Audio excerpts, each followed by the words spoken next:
want to join me, you can turn your lights down, add some aesthetics. I would get a couple of prompts for tonight's practice. So I would have a blanket and one or more pillows depending on how squishy your pillows are. So this pillow is really, really firm, so I only need the one. But if your pillows are really squishy, you might want two. And I am gonna use the pillow under my back. You could also, if you have them handy, use a yoga block. One block can go right under your shoulder blades and one under your head. That's firmer than the pillow would be. Or you could take a blanket and kind of roll it up. And this blanket's kind of thin, but if you have a thicker one, like a wool blanket or a quilt or something, it'll make a pillow almost this big. And then just by rolling it up, it'll get some firmness. And you could put that underneath your upper back instead. So, or you can just lie down. Well, those are your options. Alrighty. Now, I'm going to experiment a little bit because sometimes I prefer this support to be down near the bottom of my ribs, and sometimes it feels better if it's just underneath my just underneath my shoulder blades. So I'm going to start my practice here with just a little check-in to see if I have a preference for that tonight. Lower. Okay, so that's the first part. Just kind of adjusting. I adjust the tilt of my pelvis so that it feels nice. It doesn't feel too pinchy. Sometimes I have to do like a little like flesh movement. get the junk in my trunk kind of off to the sides. And then like a little shoulder snuggle might be necessary. Just kind of fiddle until it feels like you settle into place. So with any yoga pose or meditation posture, we want there to be a kind of balance between action and relaxation. So there should be enough action that something interesting happens and enough of a sense of ease in the body that there's not a kind of gripping or tightening up of the muscle to try to hold that beyond what we're intentionally doing. So sometimes intentionally you'll contract a muscle to release another one or to hold their balance or to create stability. But if we don't have that to worry about, then we're leaning more heavily into a feeling of well-being and ease. So that's the balance we're trying to strike.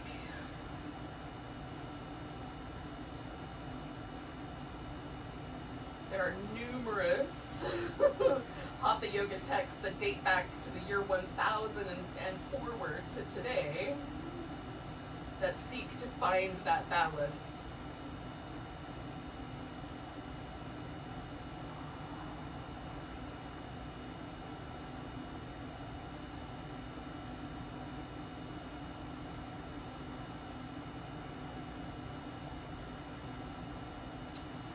Now that I've gotten myself settled and I feel fairly at ease, I'm going to add a little breath awareness practice. And this is one I've been working with for a couple of weeks now.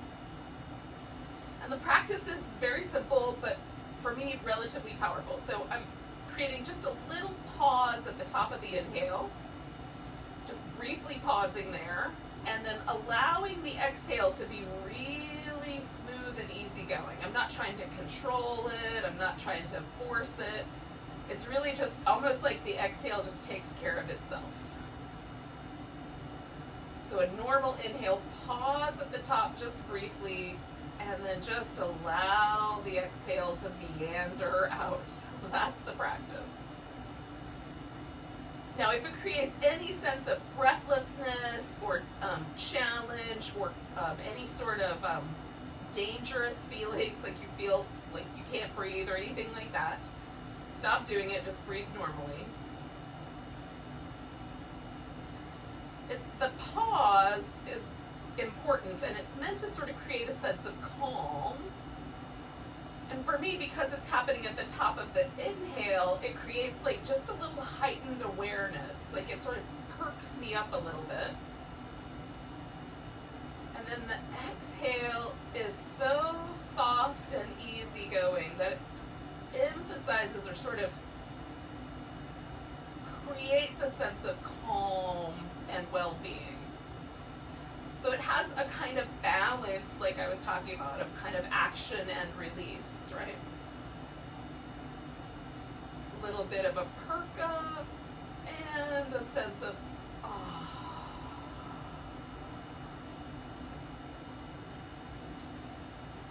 So I'm going to do this for about another minute or so. And I'll invite you to do it for however long you like.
Two more.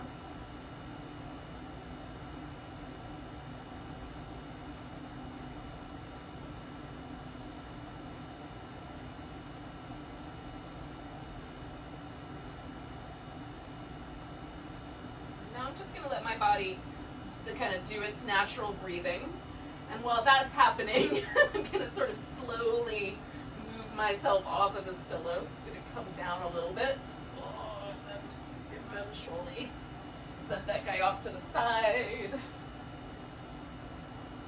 Now, it might be nice to bring your knees into your chest. It might be nice. I love this little back and forth, like really easygoing windshield wiper. And right now my feet are about like hips distance or so. It's different if they're really close together. There's more sensation for me like right at the hip.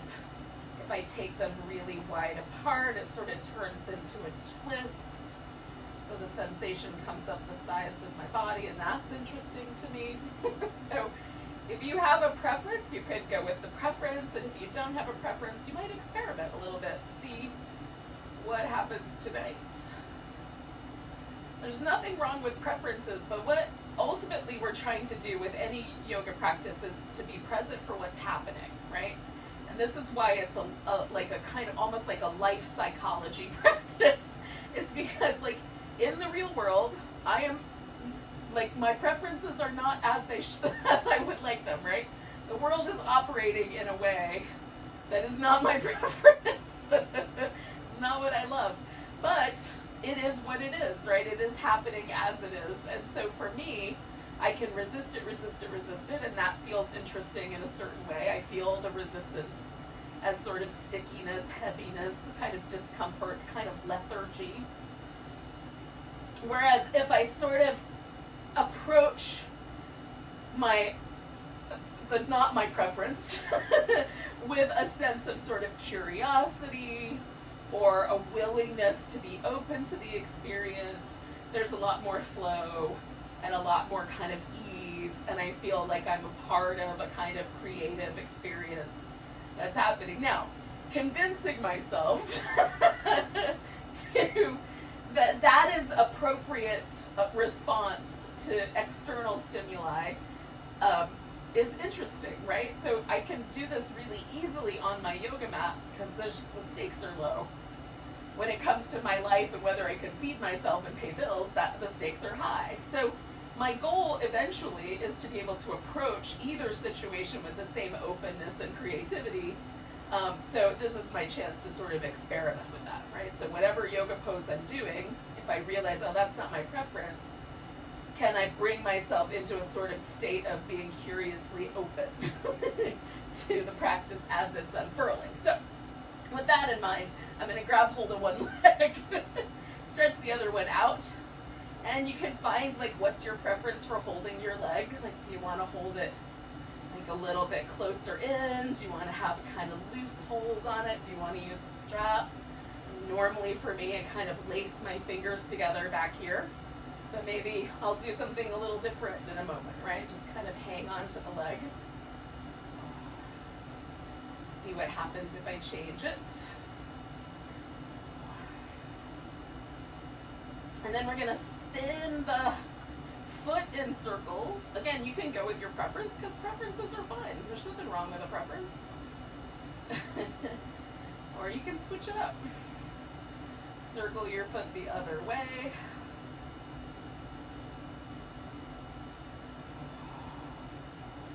And then point and flex.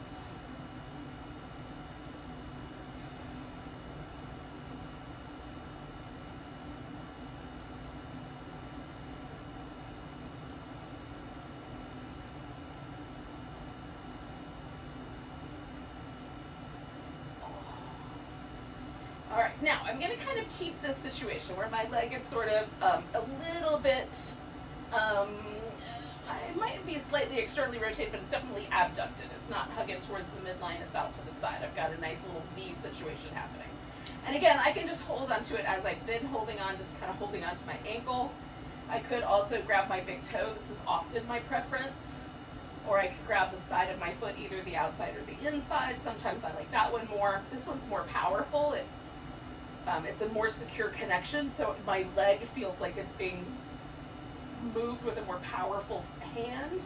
Whereas if I hold on here, a little bit less force, hold on here, it's very easy going, right? So like that's the spectrum of relationship between my arm and my leg.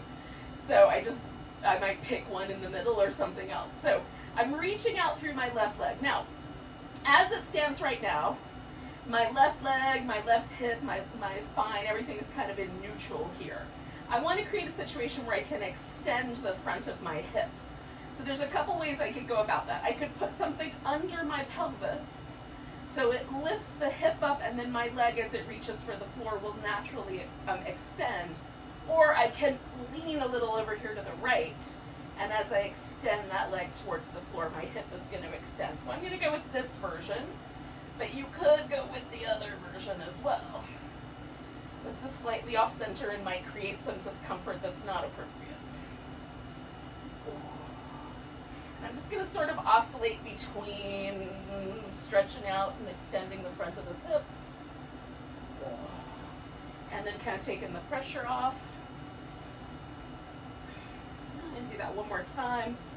I'm going to go for my more forceful hand position, so there's a lot more firmness to the connection of my leg and my arm. Hello, pumpkin.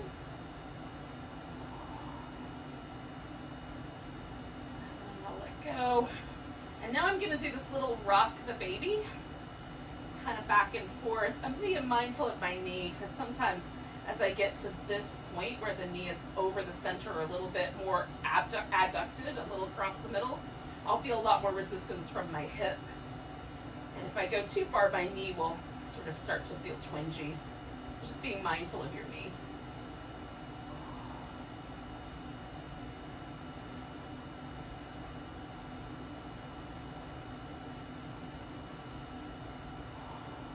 Okay.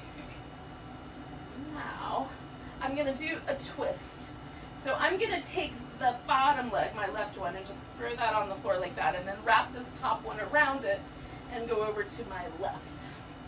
Once I'm here, I'm going to decide if I want to add a pillow or a blanket or something in underneath a block. I think I'm going to do a pillow underneath my bottom leg, so I can kind of hook around it. And then I'm going to experiment with arm position. So that feels very neutral, and mostly the whole pose is sort of oriented here around my hip, my spine. If I take my arm more out to the side or even slightly up, now I've got a chest stretch as well.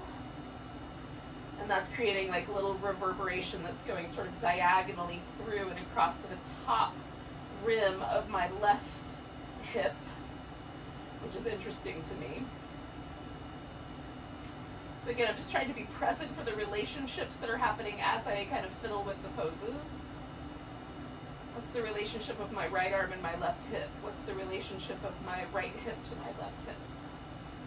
My spine to my outer thigh, that sort of thing.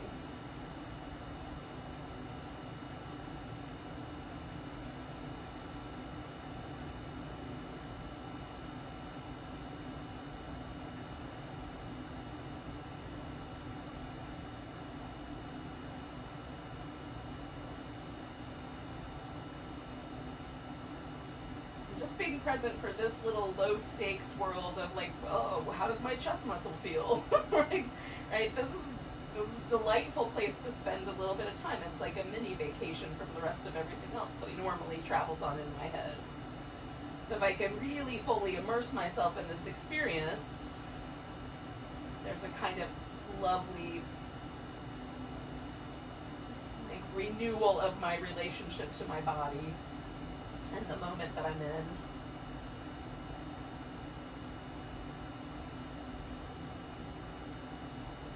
Frankly, I rather like that. So I'm going to do 2 more breaths on this side. Now, when I come out of this pose, there's always a kind of response. So the first thing I'm going to do is sort of release this relationship here by just kind of unwinding my legs, and then I'm going to come back to the middle. And just right there, the pressure's off, and there's this really interesting sensation of kind of unwinding. And then if I go a little further and change my arm position and even let my legs stretch out, now there's a whole different kind of relationship. So the right side of my body feels different than the left side. There's been some clear kind of shifting in the left hip versus the right hip. Left hip a little more on the front over here. On the right hip a little more around the back. Right? So that changes the relationship between my 2 hips.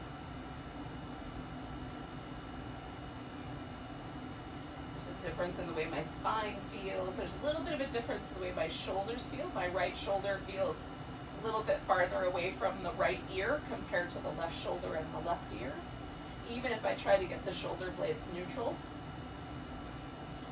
And again, these are just perceptions. They're probably not exactly accurate, but it's how my body is sending signals to my brain right now. So that's a legitimate relationship. All right. So now I'm come back to my little windshield wiper friends, this little move that I like so much. And then I'm going to do the other side. So I'm going to pick up my left leg and hold on to it in some way. And again, there's lots of different ways to hang on to your leg, so just pick one and then work with it. Then I'm going to spin my left foot in circles.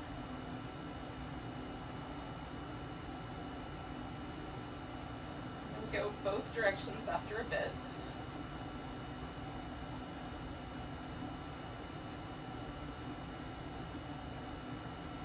Point and flex my foot. Now I have particularly like the relationship of my calf muscles to my ankle joint and the sole of my foot to the rest of my body is different.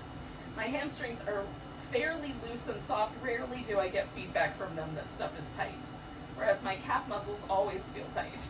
So this foot movement for me is super important and kind of fun, and it's a way for me to loosen up this little tight area, make it more comfortable.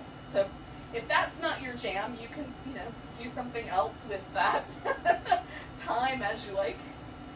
Now I'm going to kind of come to this sort of happy baby, relationship here, so I can stretch out the front of my right hip. And right now I'm just experimenting with hand placement. Do I like a particular one?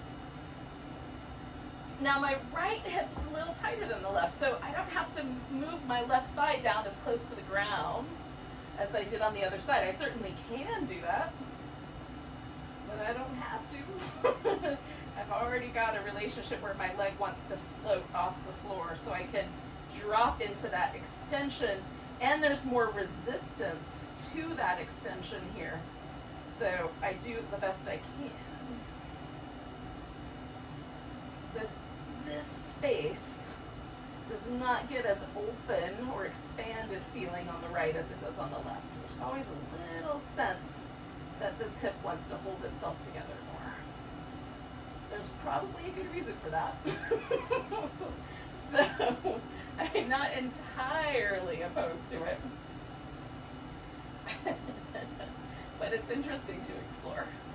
All right. So I'm doing a little rock the baby, and then I'm going to come back here and stretch it out again. Slightly different angle, see if that changes anything. Sort of like in that.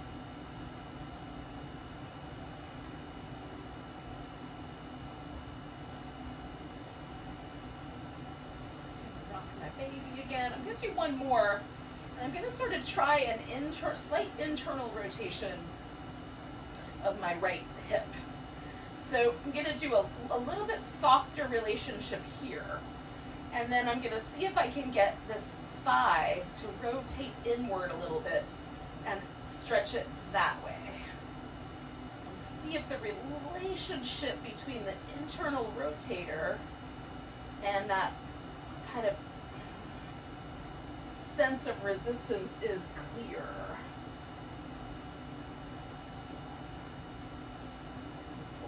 Given the fact that that muscle is leapt out of my leg and is now poking up, and I can almost get my thumb under it, I think there might be a relationship there.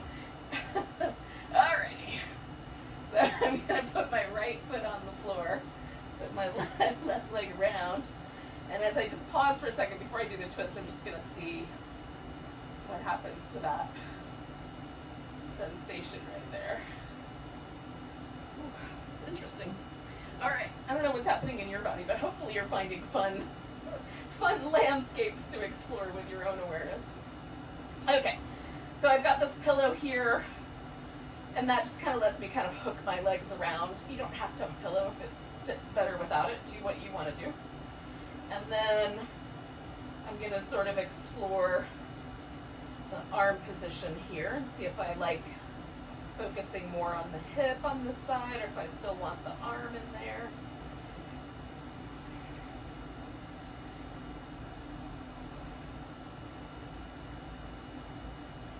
Right. So again, explore the possibilities. There's kind of a spectrum of sensation. See where you want to land. And then once you get to a place where you sort of want to hover, let go a little bit. Relax a little bit.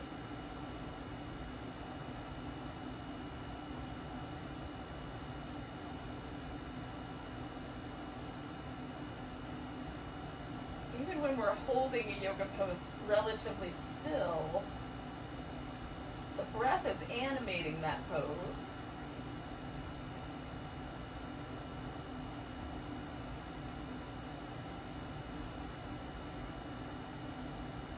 Subtly changing the relationship of the muscles, because the spine and the abdominal muscles and the ribs all have to move to breathe.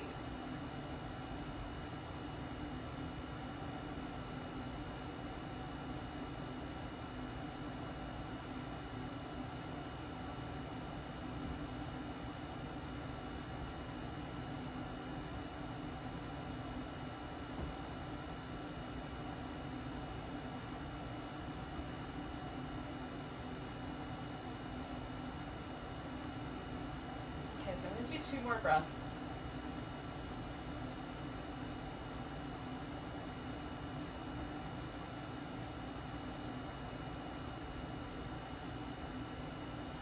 So really gently, just come on back.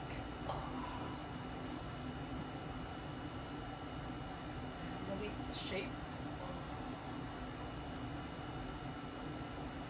Let's see where it landed me. My favorite part. Change occur. And yeah, changes have occurred. I feel a little bit more at ease in general. There's not as much sort of left to right difference. Everything feels a little more harmonious. There's still an interesting kind of softness that has shown up on the second side as well, so that's nice. There's a little more ease.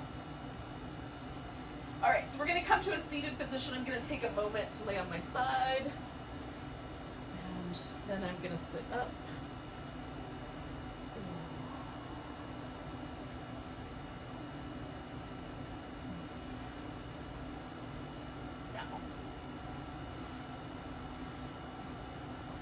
I'm going to sit in a shape that's kind of a big V. You can also do points where the feet are together, or one leg is straight and one leg is bent along the way here, rather than both legs out straight. So those are options. And then the other possibility is that you may want to sit up on the edge of a blanket or on your pillow. What I like to do, because again, I think this has to do with the massiveness of my calf muscles, but there's this really big gap right there under my knee, and I can definitely squeeze a guinea pig in there. I think a fairly sizable creature could fit underneath that gap. So I like to fill that in. So take a blanket and roll it up, and I have it long enough that it'll fit under both knees at the same time. You could also do like one pillow under each knee or something like that. But that makes this more comfortable and less likely for me to cause any damage to my knee joint from hyperextending it, trying to press it into the ground. So that's the main thing first. It's like, in the same way that mountain pose is kind of a home base, this is the home base. Or maybe your feet are together and that's your home base. That's fine too. So we're just gonna pause. Now the first thing I'm gonna do is a twist. So again, I'm gonna, let's see, yeah, let's go that way, why not? So I'm gonna twist in a direction. There's a point where I will feel my pelvis start to shift, so I'm gonna stop right before that happens. And my fingertips just barely touch the ground. I have super short arms. So I'm gonna use my pillow just as a kind of, like a way to more comfortably sort of rest my hand on the ground. And then this guy I might use the blanket, or I might use my knee.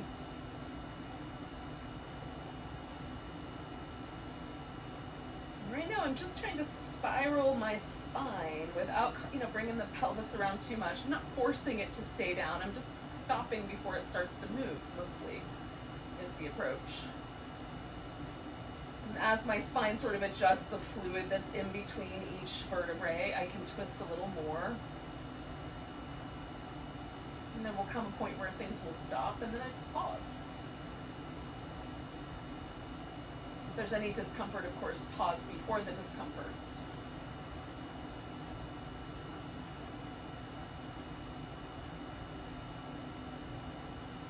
So again, there's like a slightly different relationship between the left and right side. The left lung and the right lung are slightly different in the way they feel about taking a breath.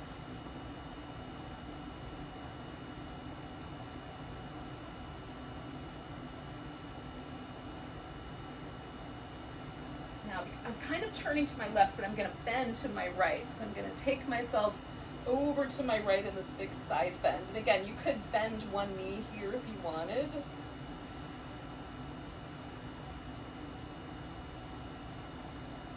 Now, with my arm involved, I can open the, change the relationship here, kind of draw the shoulder blade in a different position so that more of my kind of underside of my arm is exposed.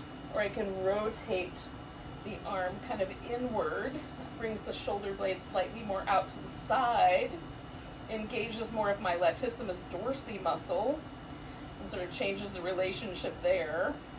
So again, that is kind of a connection of the rhomboids in the middle of the upper back. This is more of a connection to this muscle that goes all the way from the waist up to the shoulder. So physically that feels a little different. And the ribs turning down is different than trying to turn them up in the front. So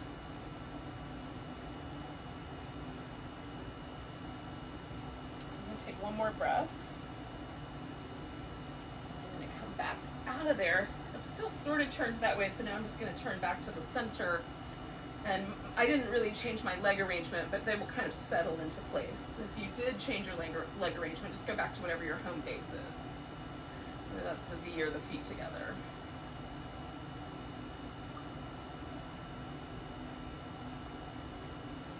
I'm just noticing the relationship between this arm, which feels longer now.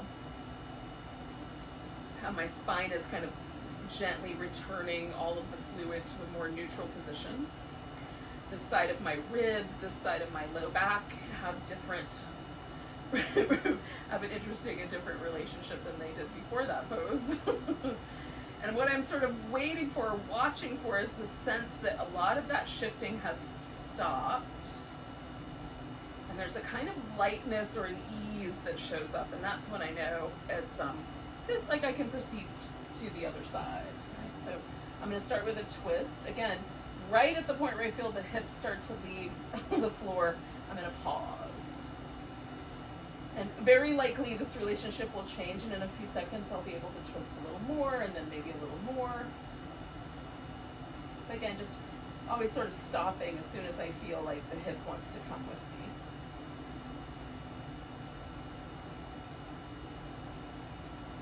But just like a really tiny little scoliosis in my spine. It's just barely there.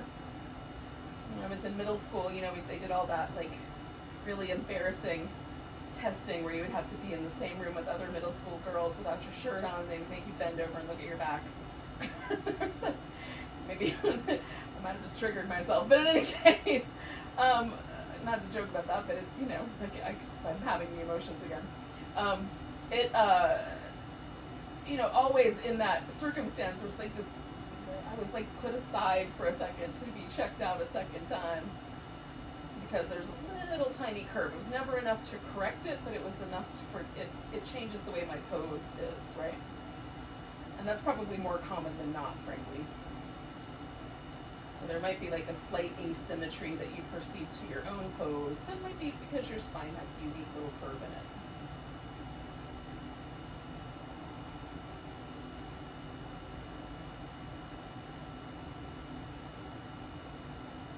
If I connect to the emotionally troubled middle schooler, it still lives in my brain somewhere.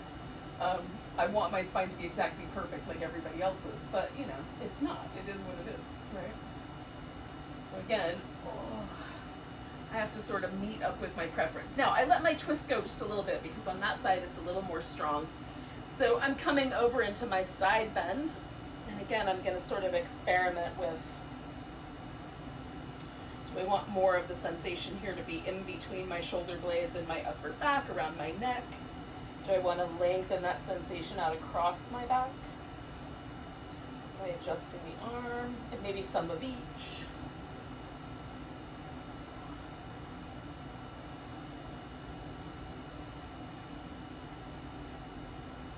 You don't have to just have a chocolate cone or a vanilla cone. You can have a swirl. Or maybe pistachio. Whatever you think is right.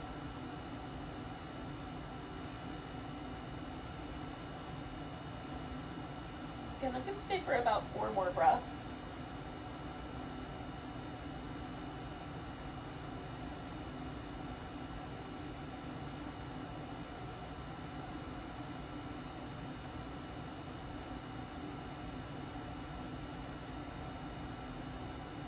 I'm going to come out of there.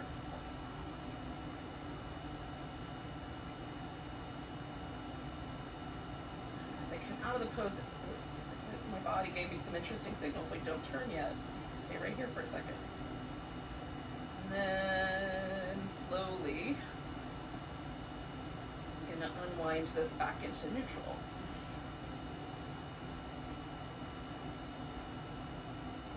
Let's see where it went. Okay, now I have the relationship between my hips and my legs, that when the legs are abducted like this, I can fold forward without too much discomfort. If, however, for you, the opposite is true and your pelvis feels like it wants to go backwards, again, you might bring the 2 feet together, or you can even just bring the legs closer together if that works. So whatever's going to work for you. That's a bone shape relationship, actually, more than it is anything else. So like the curves of my spine, some of us have different bone shape where the femur and the hip connect.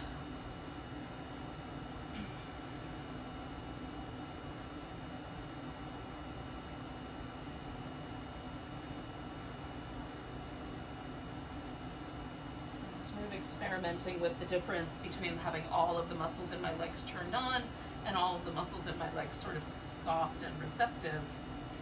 And it's just a choice. There's consequences to the choice. It will feel different. For me, none of the consequences are negative, but for some people it is different. So listen to your own wisdom.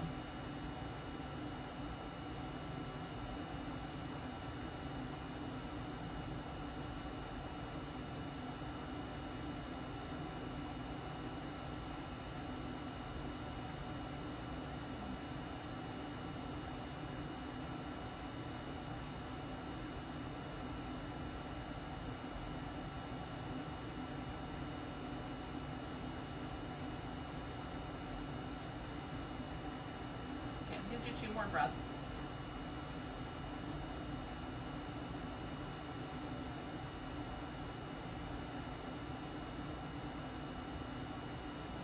Come all the way back up. Lean back and bend my knees once I'm leaning backwards.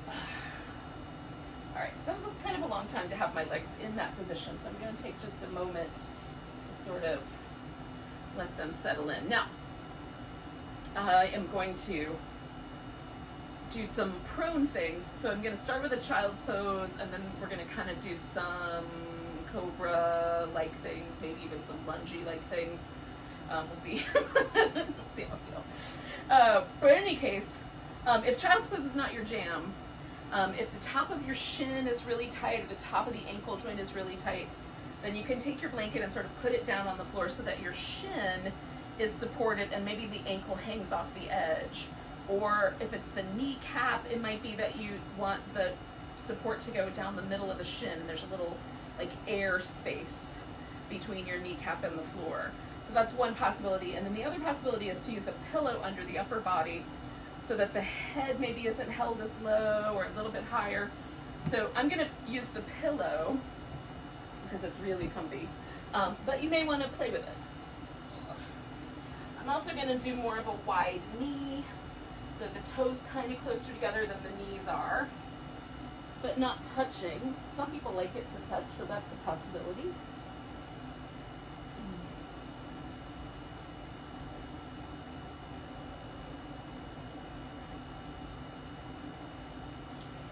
Child's pose is a little bit of an evolution. So it's not the most comfortable pose, because my calf muscle, again, touches my thigh muscle really early. So my butt never gets close to my heel. Now your relationship to it might be a lot easier, so that's fine too. Each of us has our poses we have challenges with. But as I kind of hang out with it and just sort of snuggle into it slowly, a little wobble here and there, it becomes more comfortable.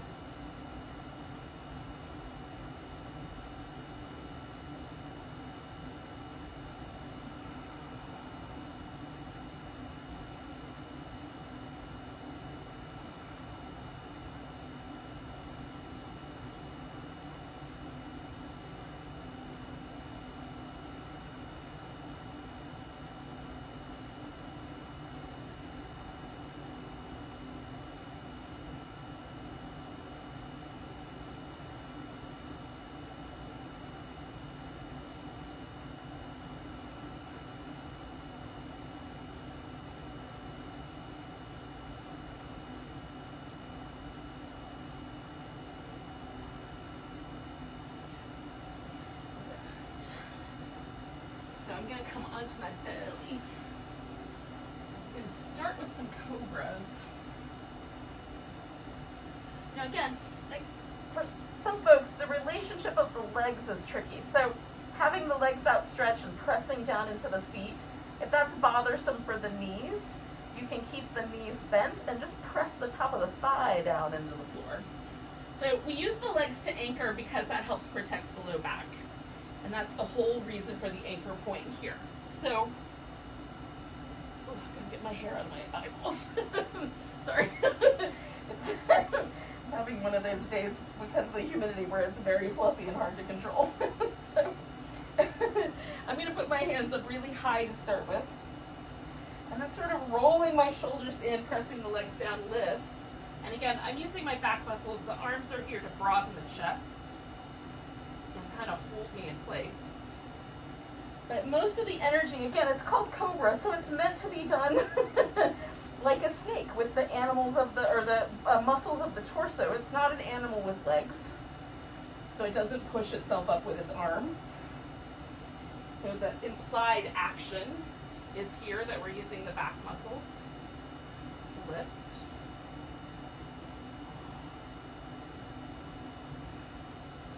And I carry a lot of stress and tension in my upper back, my neck, my shoulders. So I'm using it as an opportunity to both strengthen that area as well as just shift my relationship there, make it a little more comfortable. Okay, I'm going to do it one more time, and I'm pulling my hands back a little farther this time so that there'll be just a little bit more of a lift, a little less resistance to lifting when my hands are further back.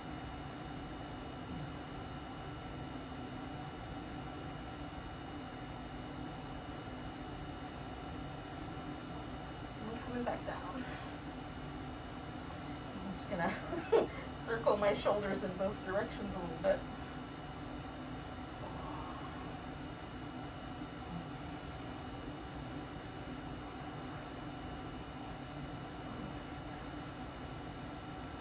Now,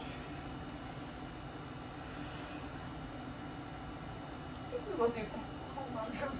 So I'm gonna bring myself into a lunge position. Bring the right leg forward first.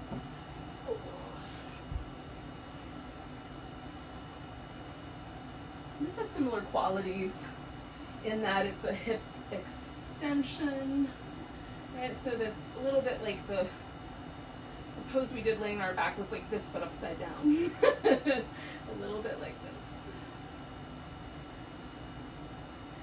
Right now I've got my torso up and I'm going to hang out with that for a few breaths. And I'm going to go low.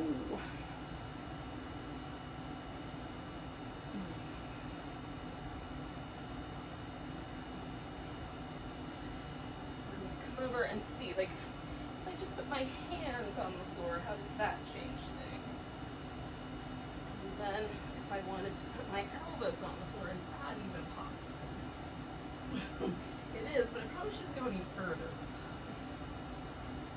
Signals from my right leg that that's as far as I should go.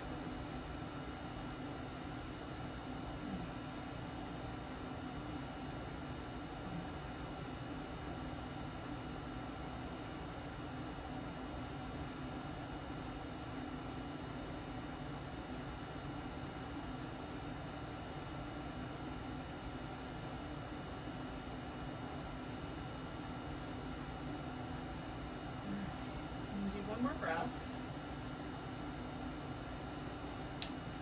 I'm going to sort of back myself up slowly and fold over this front leg so that me, my hamstrings, my calf muscles, we all have one more chance to get to know each other here tonight.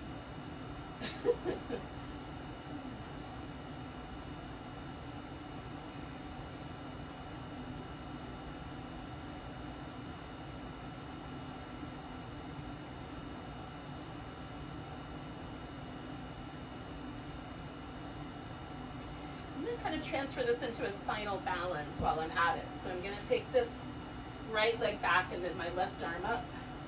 Just stretch between those 2 points.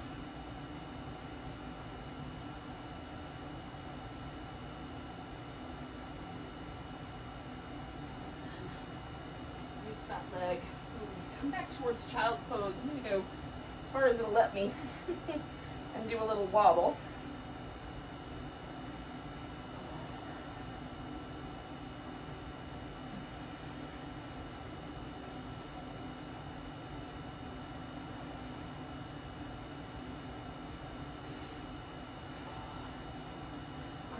the left leg.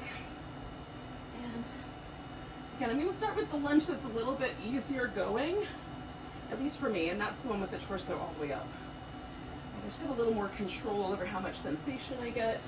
The knee maybe not, but that's not generally uncomfortable for me. I mean, it's more about the spiciness on the front of my hip. But for you, this is the tricky one, and it's better to have your hands down. Go hit that way first. With what you got.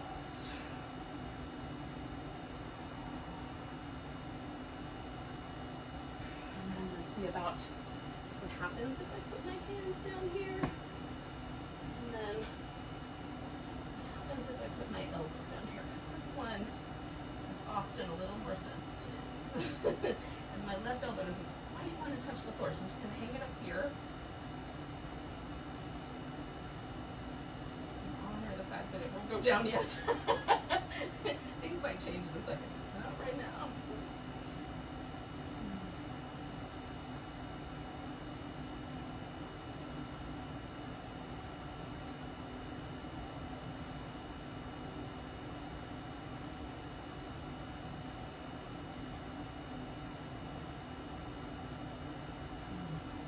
Okay, take one more breath. And then I'm going to back myself up. Again, sort of fold over this leg.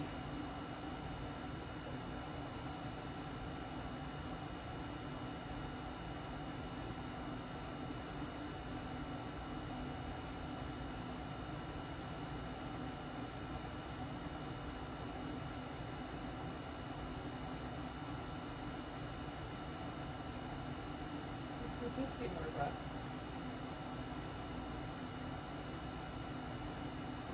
Turn this into a spinal balance. One more time. Left leg goes out, right arm out.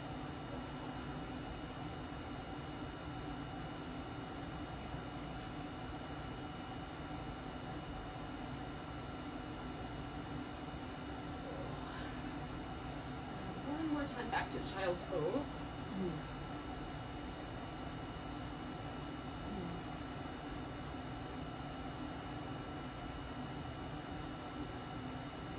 Now you could see here, if this is your favorite, and you could spend like the rest of your life just letting go into this pose.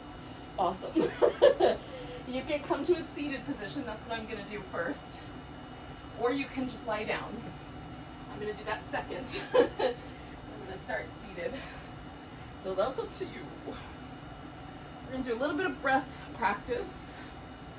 A little bit of meditation on the results of that, and then a little final relaxation, and I'll lie down at that point. But you can do this just about any way.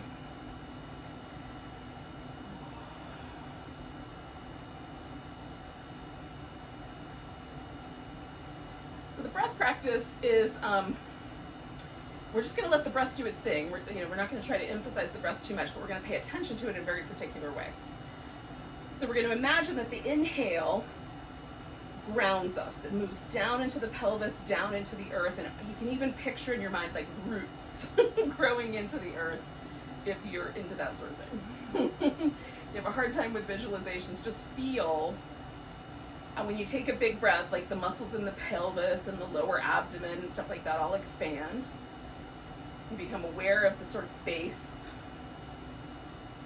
And then we're going to imagine that the exhale sort of fly upward and outward. The exhale is light.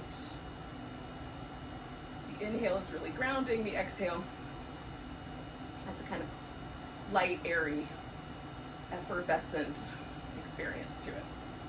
That's it. We're just going to breathe like we would normally breathe.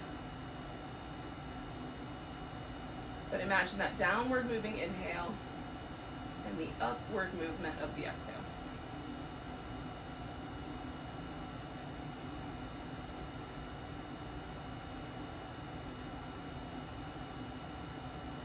The breath may tweak itself a little bit. It might get a little deeper, a little slower than it might normally be. It might get a little faster, whatever it does. Sometimes when we observe the breath, it changes, but I find if I just observe it long enough, it'll kind of calm itself down and do its thing.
2 more breaths just with this technique.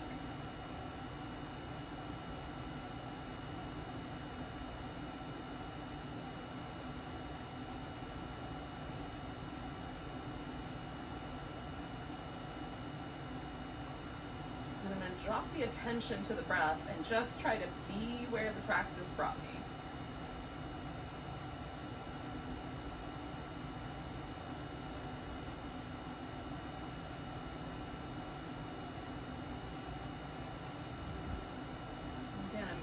Approaching this with a sense of curiosity, willingness, openness to the experience, whatever that may be.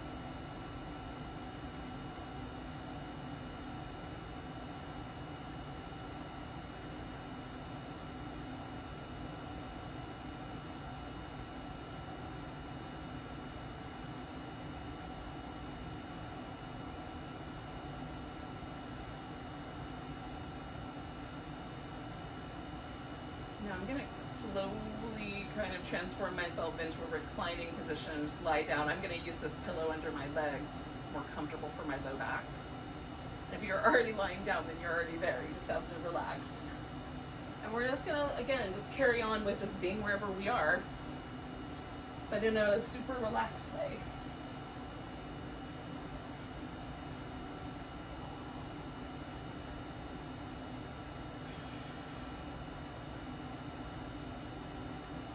Take a moment just to kind of loosen up any joint that often kind of feels a little snug or a little vulnerable for me.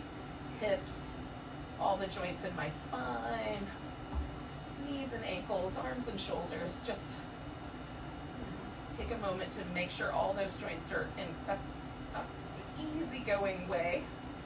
And if they're not, you just adjust the body. Find the most sense of ease that you can, and then essentially, let go. If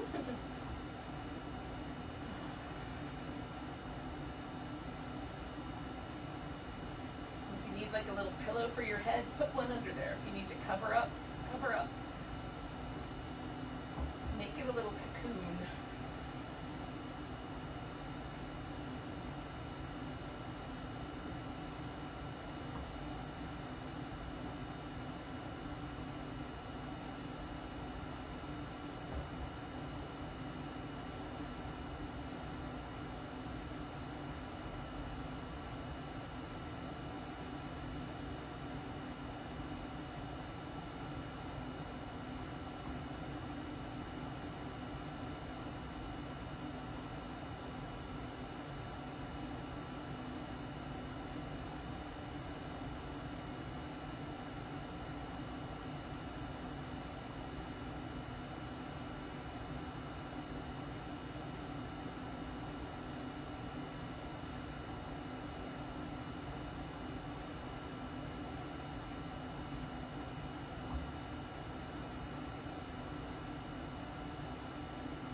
notice your breath again.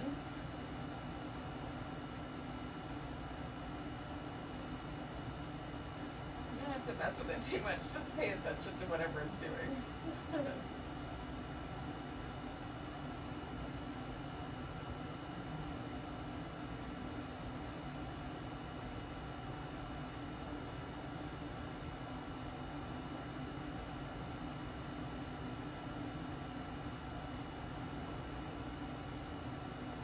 Take a breath really deep, just as deep as you can take one.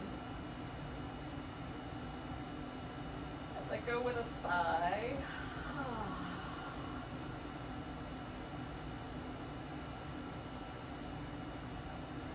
And at the bottom of the sigh, you can start to stretch and wiggle and move around. I like to start with the little joints, fingers, toes, wrist and ankles. And then move to bigger ones.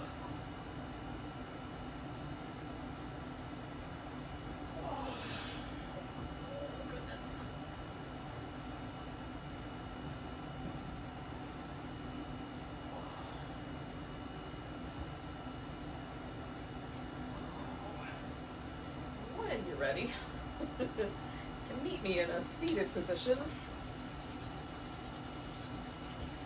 Get my Namaste all warmed up. Let's take one more breath together.